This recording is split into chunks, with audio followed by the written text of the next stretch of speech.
Hej, good eftermiddag. I'm afraid that is as much Swedish as I know, so I hope that you can bear with me as I go through my presentation completely in English. If you can't, then you may be pleased to know there are a lot of pictures.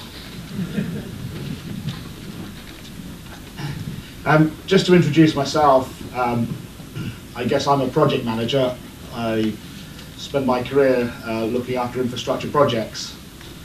Currently, I now look after projects in the south of England, but for 7 years, up until earlier this year, I was project director for the redevelopment of King's Cross Station, a very special project, as I will go on to explain. First of all, though, perhaps I could just introduce my company, Network Rail. Network Rail as an organisation operates and maintains the infrastructure, but we don't operate or maintain the trains. I guess that's the simple explanation. It is quite a substantial organisation, as the statistics behind will demonstrate, an organisation of some 35,000 people. Turning it around another way, you can have a look at the volume of track and the number of level crossings or the number of bridges. Either way, it is a very substantial undertaking. The part of the project, or the part of the company that I work in, is infrastructure projects, and our responsibility there is for renewing the assets and enhancing the assets. In so doing, at any given time, we have about 3,500 projects active at any one time. I'm focusing, of course, on London, and in recent years London has been the centre of a lot of redevelopment, and in particular a lot of development in the infrastructure. And so on the slide there is just a few examples of some of those developments.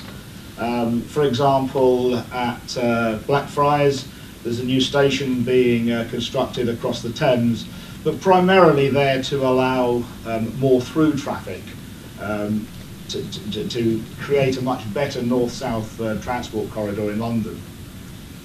Farringdon Station in itself, just a station modernisation, but the key there is that it will now become one of the new Crossrail stations, which will be the new east-west link that will run through London and will open up in 2018. But I want to talk about King's Cross and the King's Cross area, and this is the helicopter view of that area. So you can maybe pick out in the centre St Pancras Station and next to it King's Cross Station. Or perhaps looking at it on a plan is a bit easier. And that's St Pancras Station. I guess that's probably familiar for anybody that travelled to the UK for the Olympics from the continent, because it's the terminus for the Eurostar, but it's also was the starting point for the Javelin service which went out to the Games. In itself, it was a fabulous redevelopment of a 150-year-old station with the William Barlow shed, but now created into a great transport facility. And I suppose for me, working on King's Cross, it also set a very high bar for me to follow in terms of what we could do at King's Cross. And King's Cross is right next door, and when I kicked off this back in 2005, that was the architect's impression. That was what I was being asked to build, and I guess in those early days one doesn't know, will it end up looking like that or will it end up looking something very different, but that's where we started off from. But why is King's Cross and St Pancras so important to London? I could simply say it is the busiest interchange, transport interchange in the UK, but if you look at it and break that down to look at the number of cities that it connects, the fact it's now the route for high-speed one into Europe, a new high-speed service into Kent, It currently connects Luton and Gatwick airports, and in the future it will also connect with Heathrow if you go one stop down the line via Crossrail. So all in all, it's a really important interchange. But the whole area is much more than just being about an interchange. Behind those two stations, there has been a vast area of railway land which has remained unused for about 50 years. And this part of London was not a pleasant part of London. You wouldn't stop in your car there, that's for sure. And so developing St Pancras, developing King's Cross provided the catalyst for the regeneration of a part of London that had really been forgotten about. A very significant area, and so much so that it's probably the largest inner London development in 100 years, so quite substantial.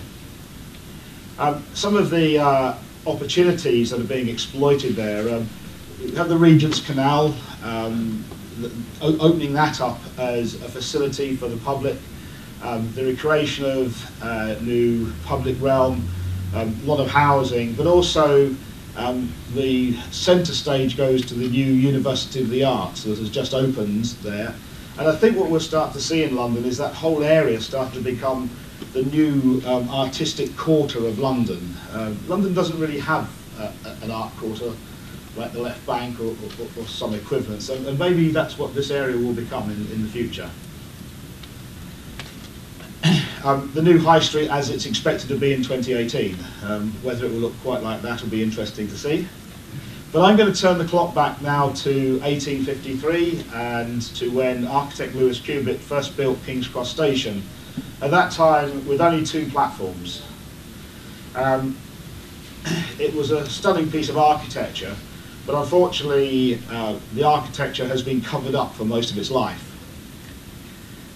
That's the same facade in 2005, and the pictures I'm just about to show you summarises why King's Cross was a pretty dismal station, which probably fitted in with the area. The actual main train shed was dark, very dismal, very uncared for. The congestion during peak hours was almost intolerable, and very few station facilities. We're proud of our heritage in the UK, but quite often you can't actually get to see it. And certainly when you look at the picture of the station from that angle, you appreciate what's being lost. And amazingly, that was taken in 1940. And although the main train shed roof was put back after that bomb damage, within about 10 days, I think, they had the train service running. The actual buildings that were demolished there never got reinstated. And so up until 2005, that was just a gap. So what did we set out to do at King's Cross? Well, first of all, we had to get all our planning consents in place, because over the years, it had lost that. So actually, the local authority could have shut the station down if they'd wanted to. We had to recognise that rail in the UK is growing, and actually growing quite dramatically, so we had to create the capacity, not just for today's travelling public, but also for that future growth. An opportunity to unify the station concourse, because there are really 2 bits to the station at King's Cross, and to improve the interchange. But ultimately to actually turn that dismal station into something that people would enjoy and would appreciate as a modern 21st century station. To do the work, which has taken us about 7 years, the project was undertaken in about 7 key stages. And I'll very quickly take you through those. The first was an enabling stage to refurbish the offices in the Eastern Range. That allowed us to move all the people that operated the station on the west side of the station to move over to the east side station and give us the vacant possession that we needed. But the whole of the station is Grade 1 listed. That puts it in the top 1% of heritage buildings in the UK. And the building that we started off was deeply unloved. The blue sheeting on the left there is actually 1970s maintenance, which as you can see didn't last very long. So that's where we started. Where we finished was producing something which wasn't just simply a functional office block that people could move into, but actually was a restored piece of heritage, which has won heritage awards in its own right. Perhaps the most demanding part of the project was the main train shed roof. It was, although you wouldn't have believed it, a glazed roof. Very little light was getting through. So what we had to do was to completely renew that roof, but doing that without stopping the train services underneath. So all the work was done from the top, but we had to protect the people underneath. So we had this protective scaffold running inside the train shed on a rail at high level whilst we did the work over the top of it. That shows the new roof glazing complete, and also we took the opportunity that on the very top crown are photovoltaics, and through the photovoltaics we produce about 10% of the station's energy requirements through quite a substantial scheme. And that's what the restored station now looks like on the inside, and I think you'll agree from the slide we showed earlier on, a very substantial improvement, and yet it still is the original station. It still has that wonderful feel of Victorian architecture. Of course, the front of the station had to be treated, and that was a substantial exercise in its own right, including restoring the very famous clock on the front of the station, and a lot of attention to detail. We had to bring in a lot of specialist trades in order that we could undertake the restoration true to the original craftsmanship, and that's the very top of the clock tower that's in the picture there. Within the main train shed itself, again, that was about a refurbishment, but one of the things we had to do was to replace the bridge. Now, this bridge was manufactured by Charles Handyside, but is probably more affectionately known as the Harry Potter Bridge. And it upset, I think, quite a lot of people when we took it out. But unfortunately, it was in the wrong place, and a new glazed bridge has gone in, which actually allows you much better vision down through the train shed, and now lines up with a better connection which goes through to the new concourse. That's the finished article as it looked like just before the Olympics. One of the other things we had to look at was to try and make the station as unobtrusive as possible in terms of the local environment. And therefore we needed to create a back of house regime, so a new underground area was created simply to allow all the deliveries to come in, all the rubbish to come out, to service all the retail as well as all of the onboard catering on the train. So everything could be done from this back of house area and from tunnels underneath the platforms. We also wanted to create additional capacity at the station, and we had an opportunity to put in a new platform. The challenge with the new platform is it ran underneath the Eastern Range building, so making sure that that would work structurally was a bit of a challenge. We didn't want the train falling off the tracks and knocking the building down, but also quite a lot of work to bring a new track into that area, so you can see from the old ballast and the new ballast just how much work was involved there. And that was the finished product. That was the then Minister for Transport opening it. It's amazing to think in the UK we've had two Minister for Transport since him, so we get through them quite quickly there. But I want to look perhaps at the Jewel in the Crown, which is the new concourse. This really is the facility that gives us all the extra space, about 4 times the size of the existing concourse, together with all of the modern facilities. And this again was the artist's impression of what it was due to look like, and I'll let you judge whether you think the finished product looks like that, or perhaps is even better. Because quite often I think architects' impressions maybe sometimes oversell the final product. I apologise to the architects in the room, but sometimes that's just artistic license. But we were starting again from a very low base. This wasn't an intended roof garden. This just happened to be the level of maintenance that had been undergone in the building up to that stage. And there were parts of the station which the public didn't see. And this was a disused area which I guess we looked at and said, well, it's just such a shame that people don't see this. There must be some way of bringing this back into use in some way. And I'll come back to that a little later. But of course, to do the work to a 150-year-old building meant that whilst it may look just like it did at the end of the day, there was an awful lot of intrusion had to go on. We had to work very closely with English Heritage, who are, if you like, are the policemen for the Grade 1 listing.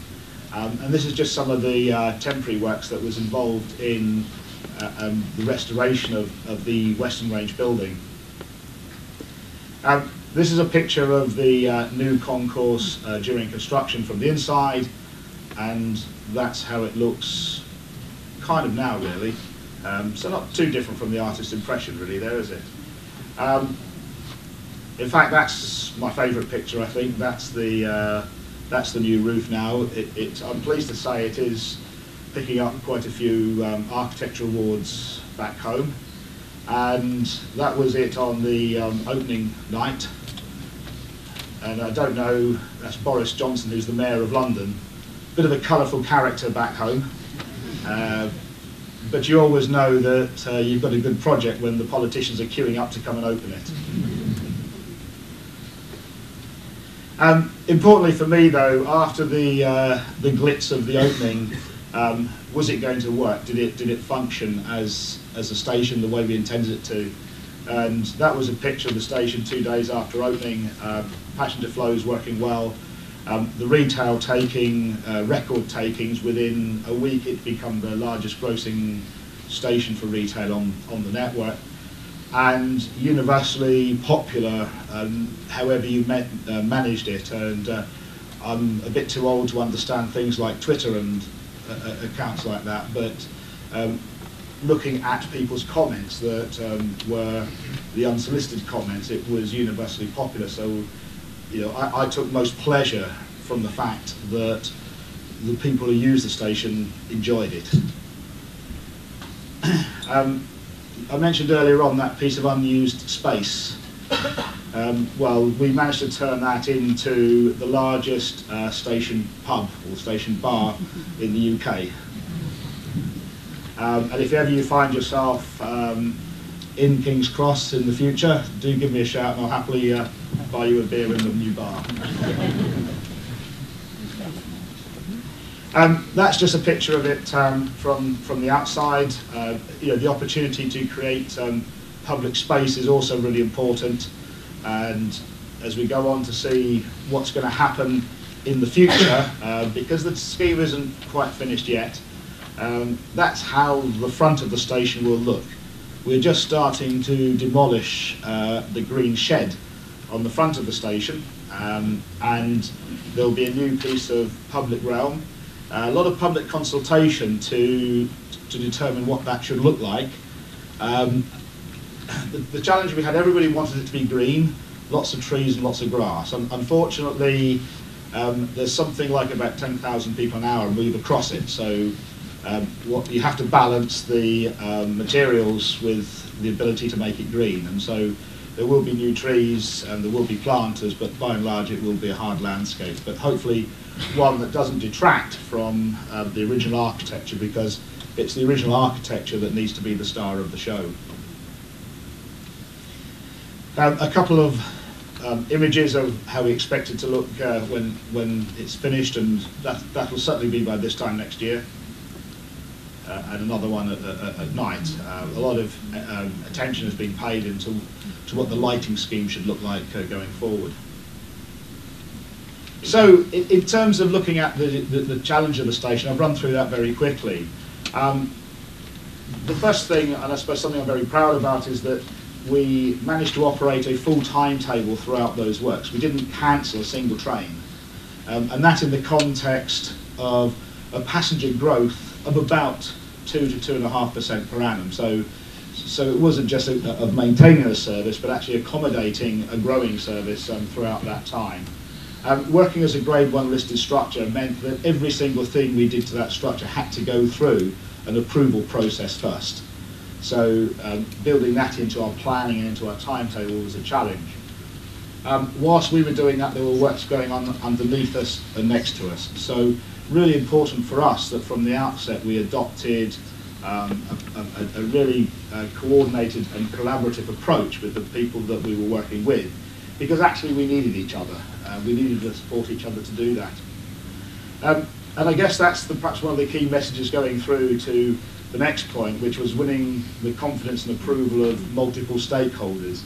In the UK, there are a huge number of different organisations, many of whom actually have real power and who can stop you, and others who are just influential because they represent a group. And I would think there must be 30 or 40 of those organisations that we had to bring with us to make sure that the scheme was seen as successful. I mean, the good news for me is I think most people wanted it to happen, just that they all wanted it to happen in just a very slightly different way. So making sure that we brought everybody with us was part of the challenge, but perhaps I should say it was one of the opportunities, because I think at the end of the day, everybody felt that through their involvement, even if they had to make some compromises, they all felt part of the final result. Because it is where it is, we're always in the public eye. The press were always very interested in it, and the press in the UK, and I'm sure it doesn't happen here, but they actually enjoy it when things go wrong rather than when things go well. So we were always there having to make sure that we didn't leave ourselves open to that kind of criticism.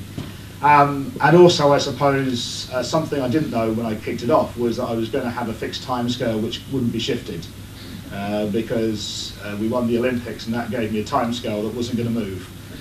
So that was the kind of challenges. In terms of the benefits and the things that came out of the scheme, well, yes, we've created a modern transport interchange. If any of you have been there, I'd welcome your views, but I would suggest it works very well in that context. The second point I think is really important, that you need to have a station which works functionally, that the pedestrian flows work, people can get to their destinations well, it's intuitive. But the opportunity here for the architects, and I think this is where the architects can come back onto the stage, is that you can make the difference. You can make something which is a mundane travel experience suddenly become something that's uplifting. So that when you move into a building and you feel a kind of a wow, and the building works, that's the real success. And I believe that's what we've achieved in the Western Concourse. It's also, I think, a great political statement. Investing in a major concourse like that isn't cheap, but it is a statement, I think, in confidence in the future of rail travel as the way forward. And certainly in the UK, there is a big debate between the road lobby and the rail lobby as to where should the scarce funding be focused. But what it also does, it does, you can produce a wonderful passenger experience and at the same time create revenue. And as I mentioned earlier on, if you get it right, it's possible to, as we did at King's Cross, to pretty much treble the takings from the old station to the new, and that really requires careful planning coordination between the operational side of the design and the retail side. And I guess my job was really to be the umpire, because I think if I'd let one side dominate, it would have been at the expense of the other.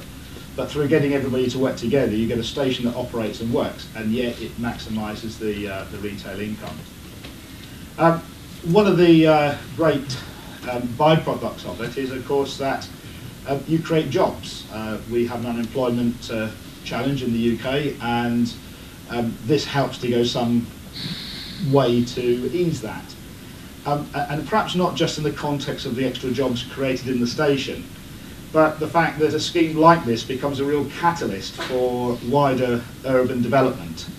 And although I didn't understand your presentations earlier on, I was having whispers in my ear, and I know that that was part of your discussions as well, that if you have a look at the amount of money that was spent on St Pancras and King's Cross, then roughly twice that amount of money is now being spent on developing the area around it. That's private finance coming in to redevelop that kind of area, which simply wouldn't have happened if we hadn't have been upgrading the infrastructure. And the final point is perhaps very pertinent in the context of where the UK is at the moment. You know, the UK has perhaps suffered a lack of confidence, and that lack of confidence hammered home by the recession.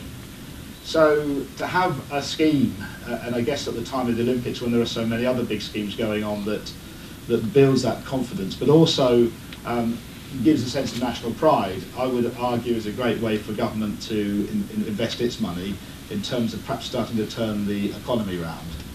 So maybe I've gone a little bit far from the original idea of building a new concourse, but I think it's a valid point. That's the winning team. That was a picture just before we finished. I just like the picture, so I thought to put it in. And also, we're moving on as an organisation, so excuse me the plugs to say that we're being asked to be a lot more commercial, and part of that is demonstrating to the world, I guess, that we can actually sell our expertise. That's the end of the plug. And of course, King's Cross is home to Harry Potter, and that's been a major change for us. Now, I do have that seems like it's the end, but I do have a little time lapse just to show you the new roof being constructed. Are you going to run it from there, are you? There you go.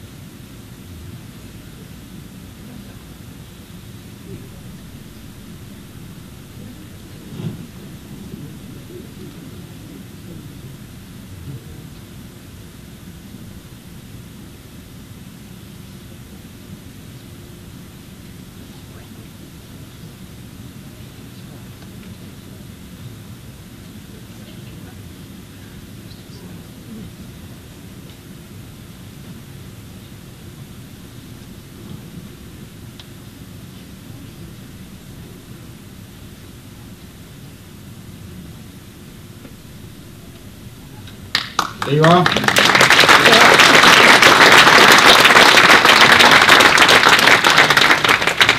Thank you very much. Thank you. I'm happy to take any questions, or if we're out of time, I'll start to ask one. How much did it cost? The whole project cost 500 million. That included 500 million pounds. That included all the purchase of the land. It included every stage of the project, including the bit we haven't built yet. Is it only tax money, or? The way that projects are funded in the UK, some of the money is by direct government grant, but the majority of King's Cross was through finance leveraged through the future income from the train operating companies. So the train operating companies pay network rail to use the infrastructure, and on the basis of that income, then you can leverage finance to pay for the scheme. Would this project have been a reality unless the Olympic Games were hoping to get them and finally got them? Yes, undoubtedly. I think the difference the Olympics made was in timing. It was entirely possible that we could have spent another year talking about it before we built it, but when the Olympics came along, then quickly.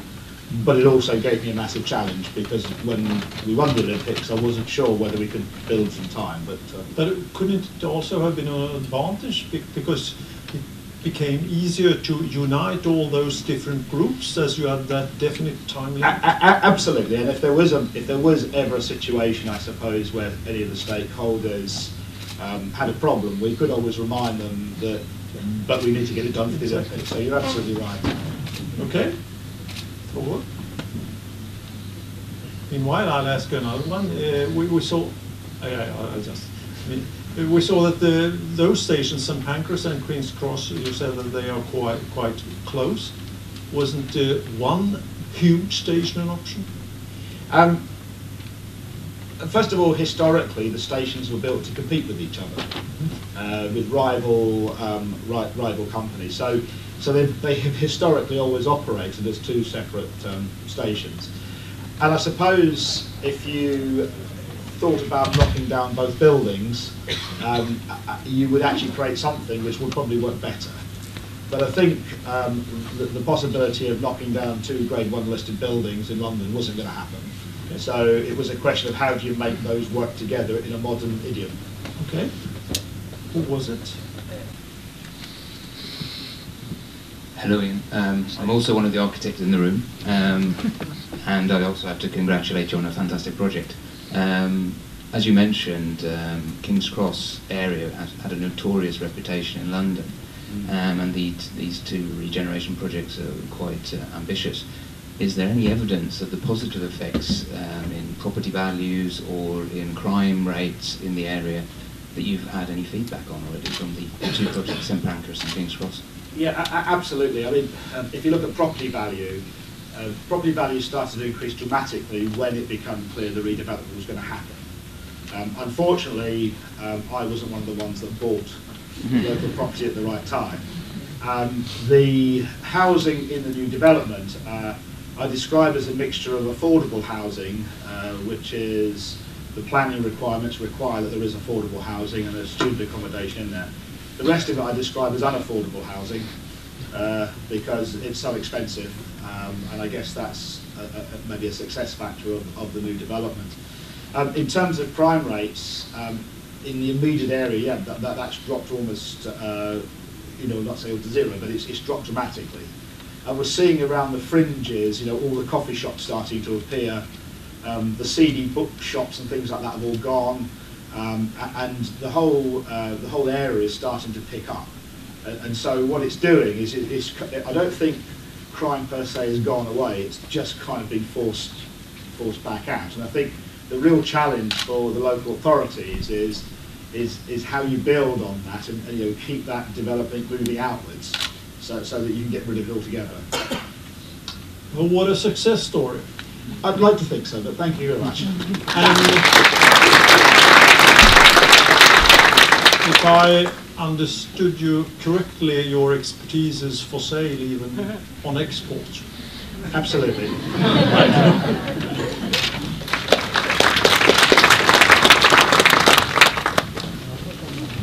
Ja, då är det kaffepaus i en halvtimme.